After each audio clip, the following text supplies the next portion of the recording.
Welcome to the Chinese lesson for beginners. We were previously introduced to the different types of strokes, and learned to write Chinese characters based on those specific strokes. We also learned to write basic words in Chinese characters, and slowly build them into sentences and conversations. Since we dealt with some Chinese words in the previous video, let us brush up with some conversations. If you can recognize the Chinese characters, very good. Else, it is okay to take time to learn. Recognizing the characters is one of the first steps. This is a conversation between two people meeting for the first time. Just to lighten the atmosphere, they greet each other. 你好,你好. Even though it is considered as a casual greeting, it is a very useful expression in most situations. This is a conversation between a group of interns and the HR manager, meeting for the first time. It is a professional atmosphere, where everyone is expected to speak informal, especially to those who occupy the top positions in the institution. 您好,你们好. The interns are in a group and in unison, say, 您好. While the HR manager in response says, 你们好, acknowledging the greeting of all the interns at once. Coming to more strokes, 横折, which is the horizontal stroke, followed by a right angle turning towards the bottom. Examples are 口 and 日. While writing Chinese characters, there may be some confusion to understand the exact way to write them. Because we come across different fonts, be it digital or handwritten text. It is recommended to start by understanding the nuances of writing Chinese characters with strokes, as legibly as possible, so that you could easily decipher the strokes required to write the character. 竖折, which is the vertical stroke, followed by a right angle turning towards the right side. Examples are 山 and 出. 竖钩, which is the vertical stroke, with a hook at the bottom, inclined towards the top left corner. Examples are 丁 and 小.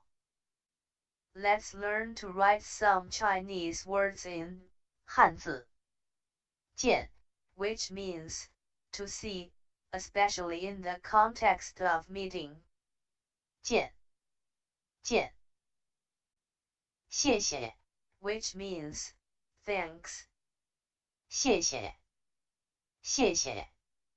谢谢 is used in most situations to express gratitude. 不, which means no.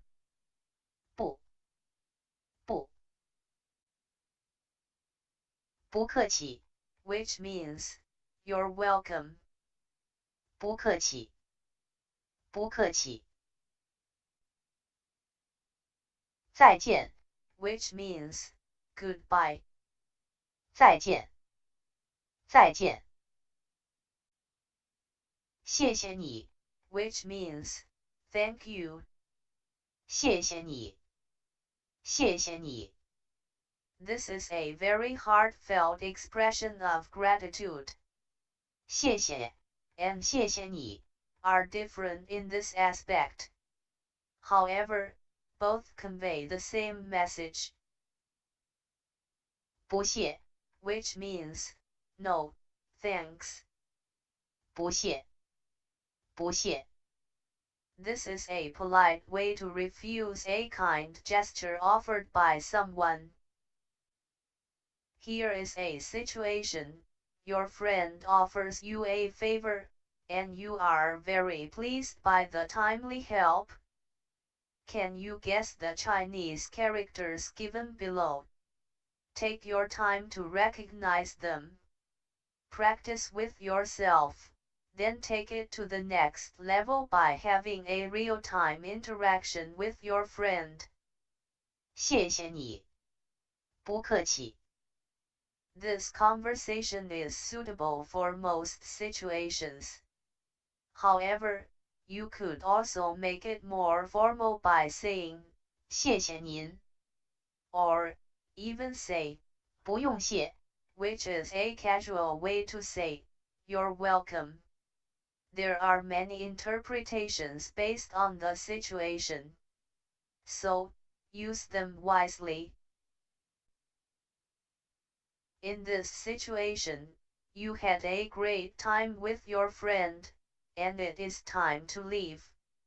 What would be the appropriate expression?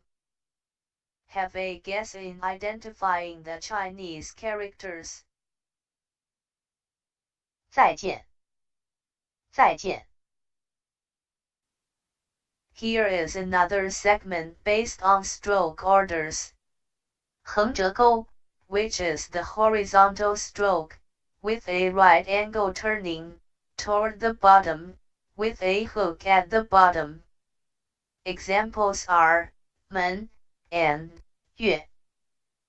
握钩 which is a lying hook stroke. Examples are 心 and 您。Our emphasis is also to give a better exposure towards more Chinese characters. 中 which means middle or center. 中。中。人 which means person or people. 人。人。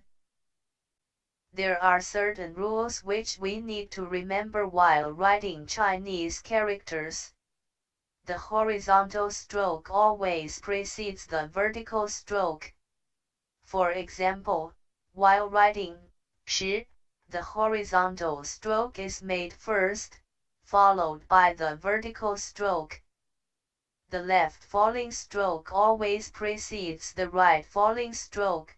Take the example of 人 the left falling stroke is made first, then followed up with the right falling stroke.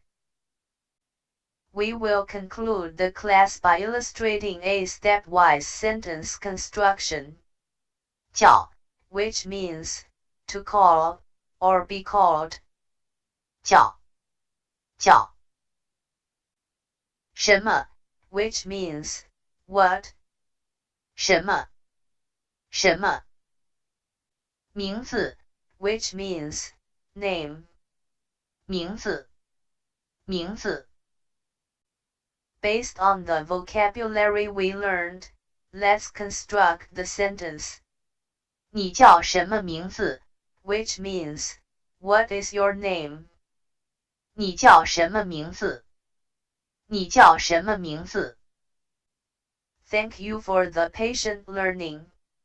Through the sentence construction we just witnessed, learning Chinese and its corresponding Chinese characters is not very hard after all. It is a matter of practice and dedication towards learning the language, which will bring the best out of you.